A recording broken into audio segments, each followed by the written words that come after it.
Well, if you have a Bible, we are in Mark chapter 8, verses 1 through 21.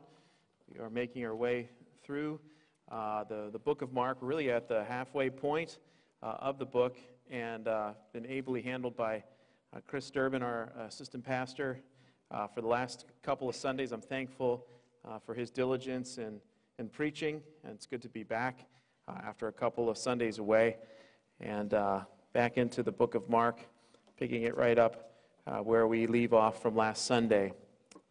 Mark chapter 8, beginning in verse 1. Mark writes, "In those days, when again a great crowd had gathered, and they had nothing to eat, he called his disciples to him and said to them, 'I have compassion on the crowd, because they have been with me now 3 days and have nothing to eat. And if I send them away hungry to their homes, they will faint on the way. And some of them have come from far away.' And his disciples answered him, 'How can one feed these people with bread here in this desolate place?' He asked them, 'How many loaves do you have?' They said, 7. And he directed the crowd to sit down on the ground. And he took the 7 loaves, and having given thanks, he broke them and gave them to his disciples to set before the people. And they set before them before the crowd. And they had a few small fish. And having blessed them, he said that these also should be set before them. And they ate and were satisfied. And they took up the broken pieces left over, 7 baskets full. And there were about 4,000 people. And he sent them away. And immediately he got into the boat with his disciples and went to the district of Dalmanutha. The Pharisees came and began to argue with him, seeking from him a sign from heaven to test him. And he sighed deeply in his spirit and said, 'Why does this generation seek a sign?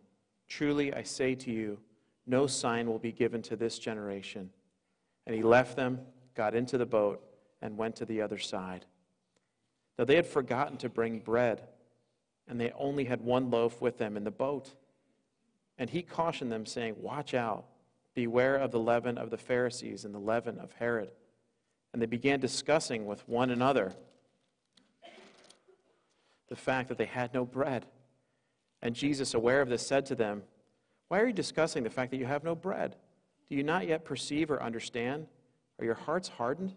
Having eyes you do not see, having ears you do not hear, and you do not remember?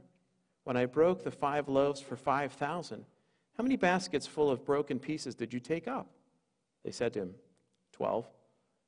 And the 7 for the 4,000, how many baskets full of broken pieces did you take up? And they said to him, 7. And he said to them, 'Do you not yet understand?'" Amen.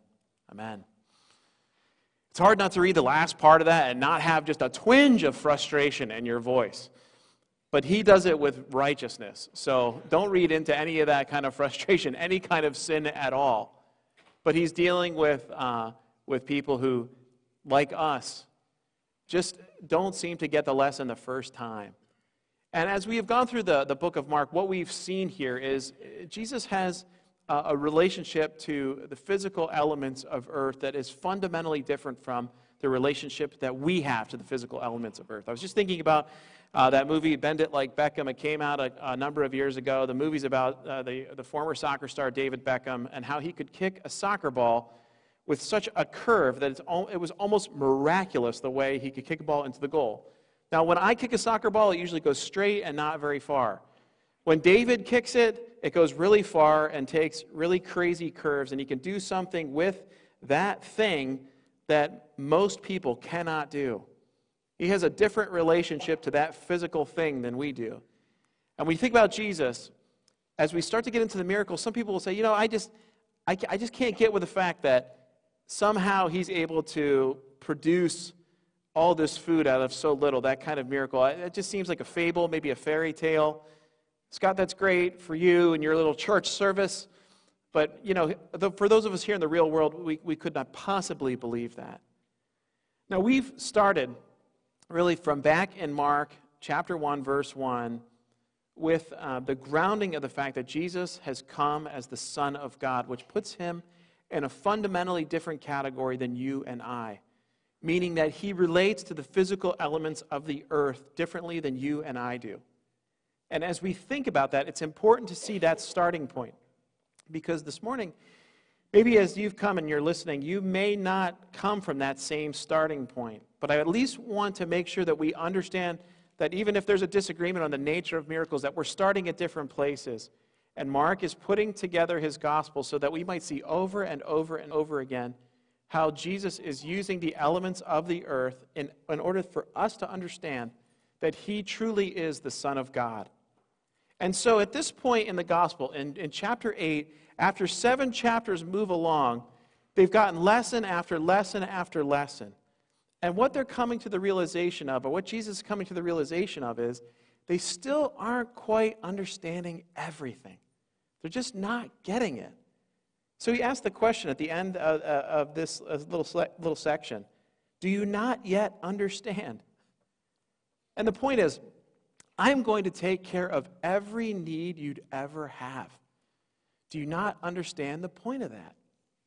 And so I think about the disciples. I think that's a question I would be really asking to myself. Because in a way, I feel like I'm on the slow bus with them. Do you ever find that you're learning the same lessons from God over and over and over again? Put up your hand if you are. No, don't. Okay? Because if I don't see 100% of the hands, then I'm going to assume that at least 20% of you are liars. Because we are all learning these lessons over and over and over again.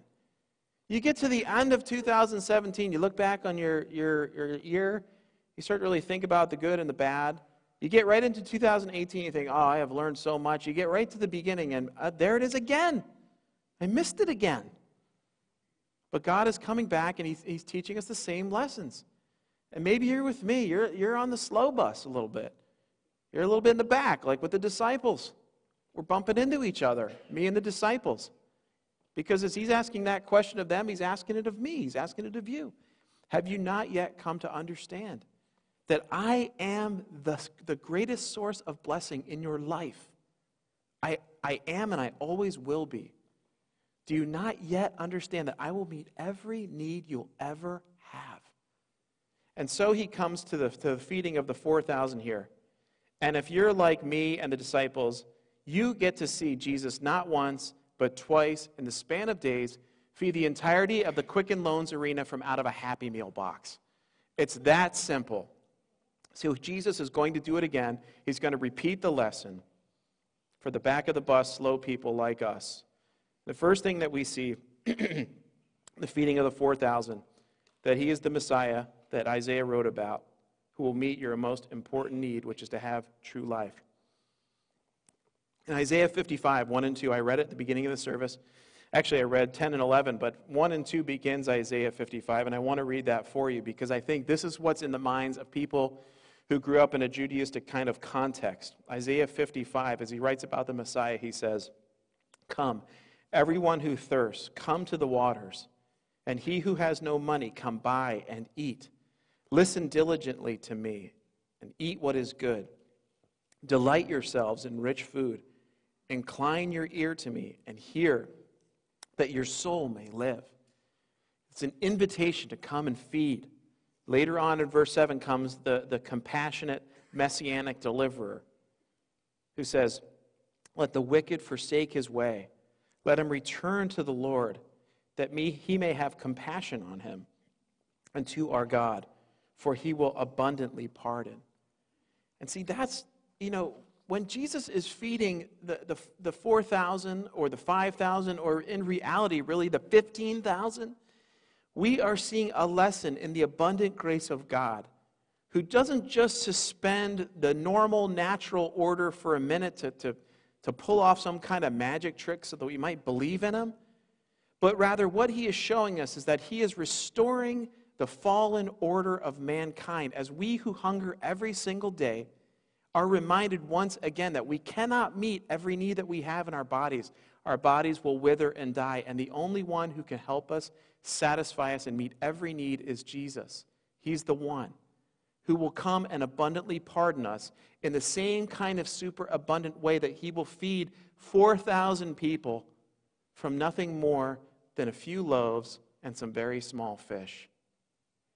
Back in the Old Testament, when the people had heard this, they looked forward to a deliverer who would come with compassion.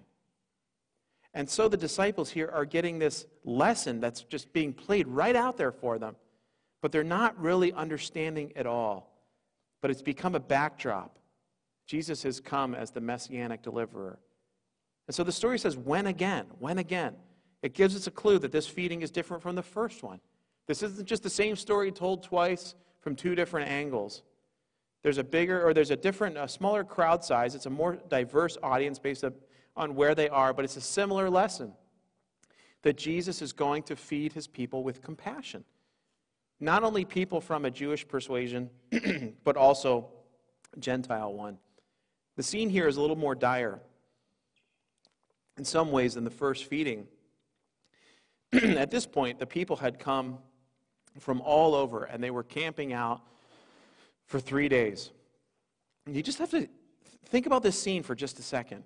People were coming from miles and miles away, and they're now camping out. And in the minds and hearts of these 4,000 some odd people, they have prioritized being healed and being helped over bringing the basic necessities of eating and drinking. It's important to see how desperate these people are. Their last hope is Jesus. So here they are camping out for 3 days with really nothing else in their pack. And so the disciples come, with a similar question that they came with before. What are we supposed to do with these people? We're now in a very, very desolate place. It could have been that their cash flow situation that they may have had before wasn't a little bit different. And the storyline flows out a little bit differently now as they look at their circumstances. But the point here is the same, that Jesus is able to take even the most meager of our resources, what we give to him, and bless them and use them for his glory and our good. What little we have, we can come and give to him. And he can use in a way that will blow our minds. And in that super abundant blessing and grace comes a lesson for all of us, that as we think of the bankruptcy and the emptiness in our own souls as we pursue every other thing than him, we come back to him with hands open. We receive from him something that our minds could never conceive of, a love and grace that will blow us away. And in this feeding, Jesus is showing us he is that kind of compassionate deliverer.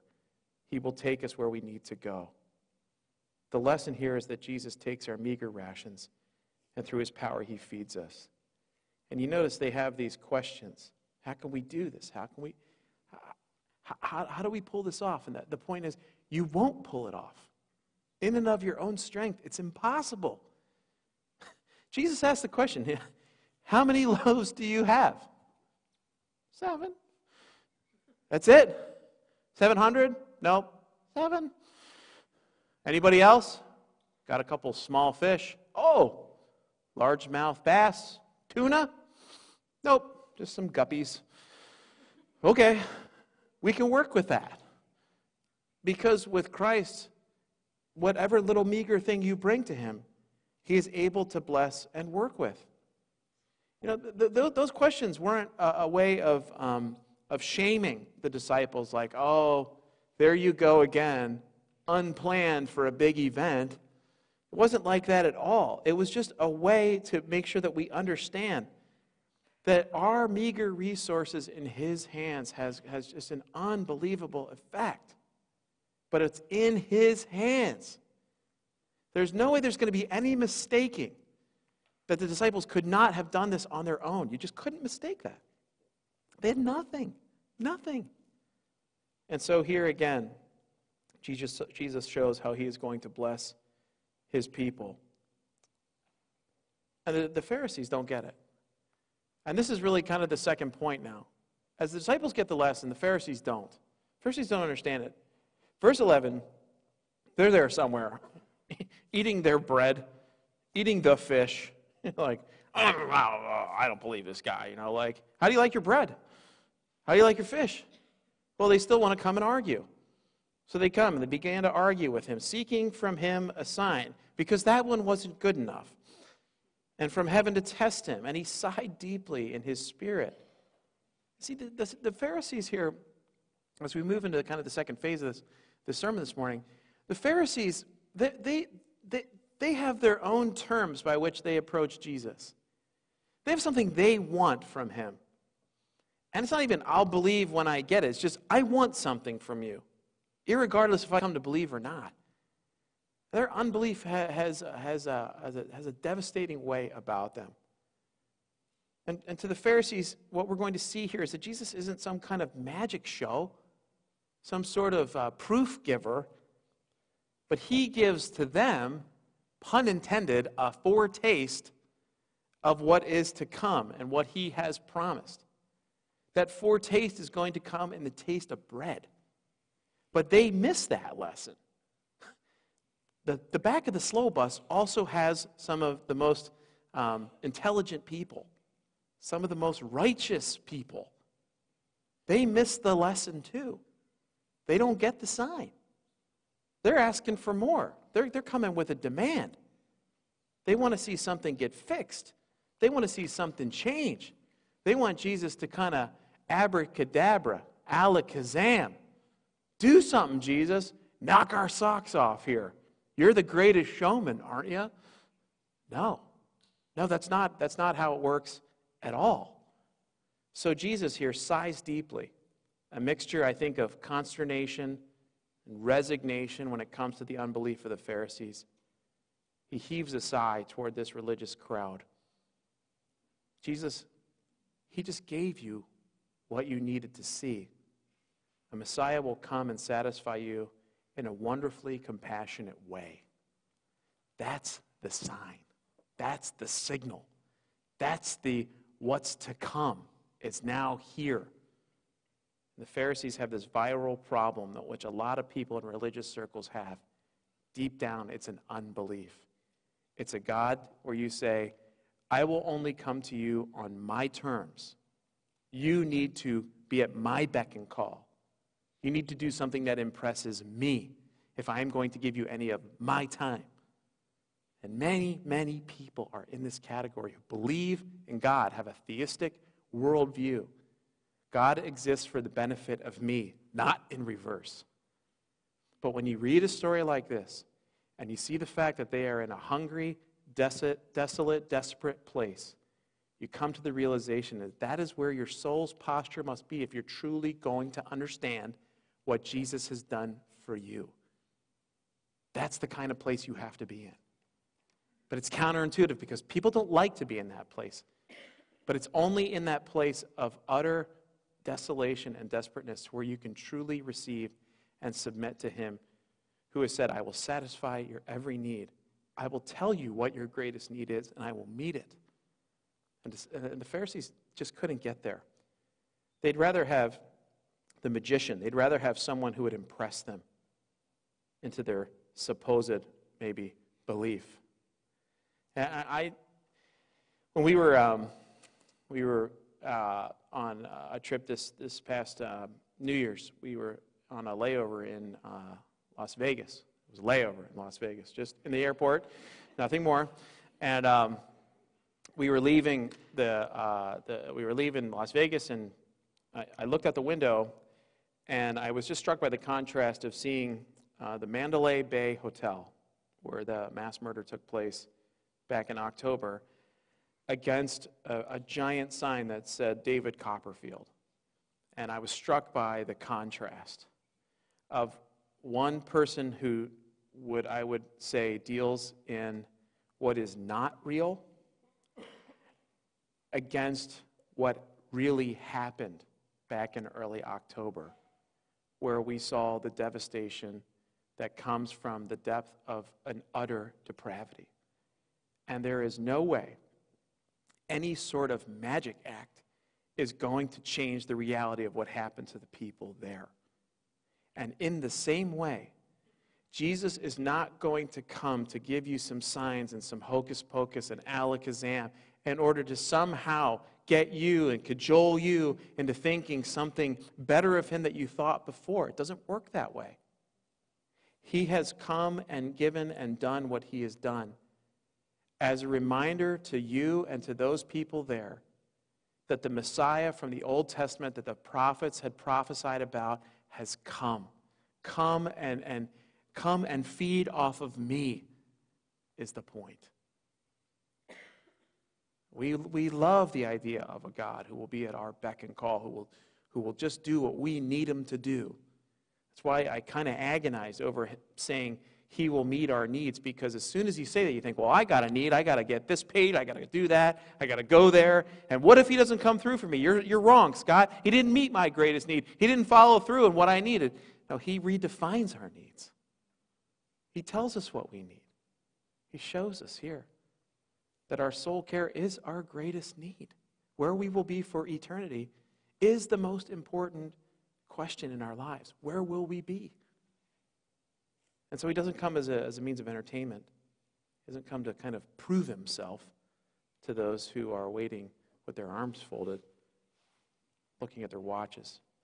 But those who are broken like those loaves of bread, the only hope that they have is to feed off of him, to taste and see what's good. But the leaven of unbelief can puff up the Pharisees and the followers of Jesus if they're not careful. The disciples look at what's immediately in front of them, and when Jesus says, beware of leaven, what do? Beware of leaven. Oh no! Who's got the bread?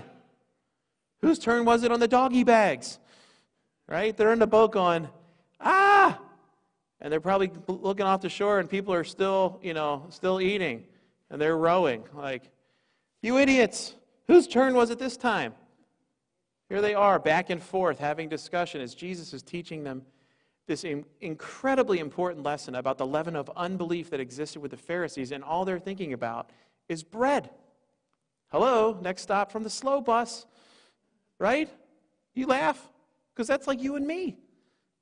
We're constantly worried about the things that are right in front of us that God had demonstrated that he took care of in our lives the day before. We're all there. And so we're racked with anxiety. How's it going to happen now? Same way it did last week. Oh, yeah. And the thing about Jesus is he does this with utter compassion. Compassion. But he's asking this question over and over and over again so that we'd ask the question of ourselves. How many provisions did you have a few days ago? How many provisions did you just get now? Maybe these are familiar questions. Did the true bread that came from heaven, is he here right in your midst? Is he here talking to you? Jesus, I don't know what you're talking about. I'm really hungry, and I'm really worrying about the bread that I'm supposed to have. But is the true bread from heaven sitting in your presence? No, Jesus, you don't understand. There's a lot of things that I am very preoccupied in my mind about, and I just don't know what's going to happen. Is the true bread from heaven sitting in the boat with you? Is he in the car with you? The Jesus who promised his presence to never leave you nor forsake you, as he's called you to pray, give us this day our daily bread, will he not come and give it to you? You see, a story like this reminds us that, yes, indeed, he will. But we who are on the bus of slowness miss it, forget about it, get distracted. Just like the disciples, he's asking the question, do you not yet understand? I think it's easy. It's easy to look at the Pharisees and say, oh, yes, the leaven of pride has slow-baked, has puffed them up. Yes, I get that. Because they don't believe Jesus. They want something more. They think they're better than him. Of course, leaven has a way of slow-baking in the lives of self-righteous people who don't think that they need God, or if they think they do, God has to do something for them in order to prove. I see that. It's much harder to identify the leaven in the disciples. Because in the leaven of unbelief in the disciples it is, I'm just not sure if God is going to take care of me tomorrow. So I'm really worried about it. And I'm bickering with the people that are next to me because I'm just wondering, will I actually survive? And yet, at the same time, the friend of sinners, the great physician, the healer of the soul, the one who brings the bread, the true bread from heaven, is right there in the boat, asking them the question again. And so beware of the leaven of the Pharisees and of the Herodians and of the leaven that can grow in your own soul. It just takes a little bit to puff everything out, to change the perspective, to get in the way, to cloud up the eyes. Jesus says, beware, be on guard, because that same kind of unbelief can exist in your soul too because of pride. It may just manifest itself in a different way. And so Jesus here is so merciful and compassionate. He's on the back of the bus with all of us. He's asking us the same questions, but the first thing we have to do is submit ourselves to him. Know that he's not here to prove himself in some kind of magic, tricky way, but he's come to restore everything that's broken due to the effect of sin on the globe and in our lives. We run after things. We worry about the stuff that won't satisfy us. And Christ is constantly saying, I will come and satisfy you. It's pretty appropriate, I think, on a day where we're gonna enjoy the Lord's table together, because there is a bit of bread. And in that bit of bread, we remember the broken body of Jesus. And in the brokenness of the pieces that were left over, 7 baskets full, there is a little bit, I think, of a lesson in the sense that when they think of the number 7, well, what would a number like that signify? Well, a number like that would signify a completion, a sense of wholeness. The earth was created 7 days. 7 is a number of perfection. 7 is a number of the completeness of a kind of peace, a shalom that should take place when Jesus comes and lives and dies and rises again. That the broken body and the blood shed for us is complete. It's enough to satisfy our greatest need, which is an eternity with God that we didn't deserve, that we wouldn't be eligible for because of our unrighteousness. But in the completion of his work, we are. And so this morning we come to the Lord's table together, and what we strongly encourage. We can't necessarily make everyone come to the same conclusion, but what we will say is that the Lord's table and the time of taking the elements is open only to those who have come with a real sense of confidence that Jesus Christ is indeed their life, what we just sang about, that they've come to the point of real belief. You've come to the point of belief, and you'll say, hallelujah, all I have is Christ. So the taking of the elements is for believers.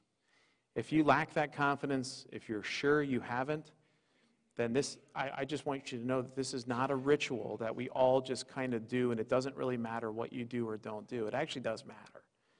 So if you haven't come to that realization yet, we would just say, let the elements pass by you, the bread and the cup. No one will judge you. No one will think anything. It's just a time for us to remind ourselves again that Jesus' body was broken for us and his blood was shed for the remission of our sins.